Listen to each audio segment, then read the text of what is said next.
Hi, welcome back to the Grow with Sophia series. It is the month of May, which means that the 1-year anniversary of Sophia's death is coming up in a few weeks.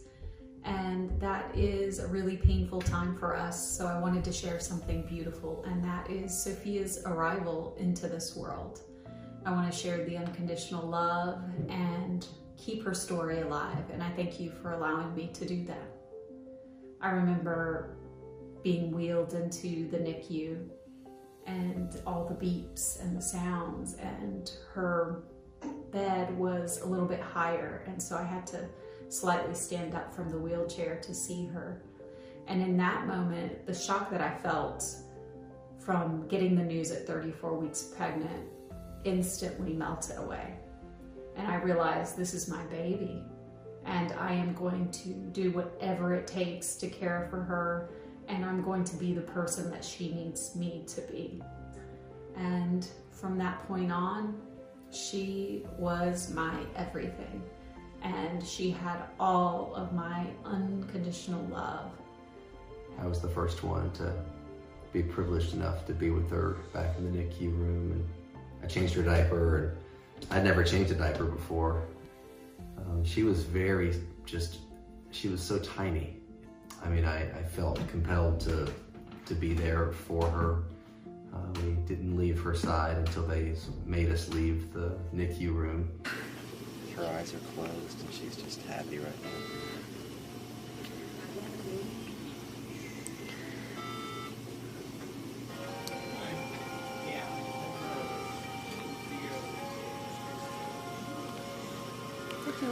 She's got plastic on her eyes just to cover up a little bit, keep them moist. I saw some videos or pictures, and why does she have plastic all over her face? It's just on her eyes because she was unable to close her eyes, and she didn't have the skin like we have under the eye, so it was just exposed tissue. And so if we didn't do that and put lubricant in her eyes, remember we used to put lubricant in her eyes to help them, then she could have gone blind. Looks like the feeding is empty. You're all done. Just trying to look. Hey, good girl. Daddy's right here, right in front of you. I'm looking at you. We love you. There's a tube on it too? Yeah, so that tube went in her nose into her stomach because she had to receive nutrition. And because her mouth was different, we didn't know how she was going to receive that nutrition. At 9 days old, she had her first surgery to get a G tube put in. All of the tests had come back negative for any type of changes or syndromes, and we really believed that the only challenges she would face would be due to her differences to her face, hands, and feet. I remember her being very strong. I felt like she kept amazing me with what she would do and what she would overcome. With whatever challenge was in front of her. She was very strong and very determined. I remember just being in awe of her in a lot of ways from the very beginning. I remember we went to the practice suite, which was another step to get out. You had to spend 2 days without all the medical equipment and without all the help and practice caring for your child and all the different medical needs that you had learned. We just got to spend time together as a family. Yeah, we were excited. We couldn't wait to get Sophia home.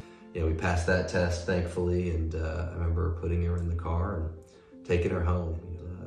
And then we would just figure it out from there. We didn't really know what the plan was, but we had a lot of time together to learn about her and to kind of bond. And I remember we have some pictures from those days and some videos, and we were then who we are now. We were joking and laughing, and I think making the best of this kind of traumatic situation that we had.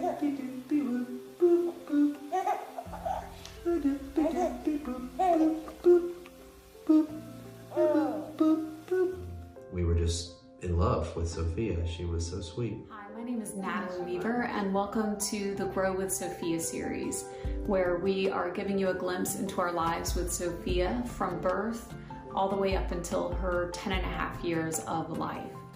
I promised Sophia that I would continue to keep her story and impact on this world alive. We would love to share the lessons that we learned from her about true beauty, acceptance, and unconditional love. Yeah. My wish is that you will honor Sophia's memory by committing to teaching your children, classrooms, friends, families, and yourselves about profound disabilities and facial differences, and also follow activists online with disabilities and join their fight for healthcare, equality, accessibility, and so much more.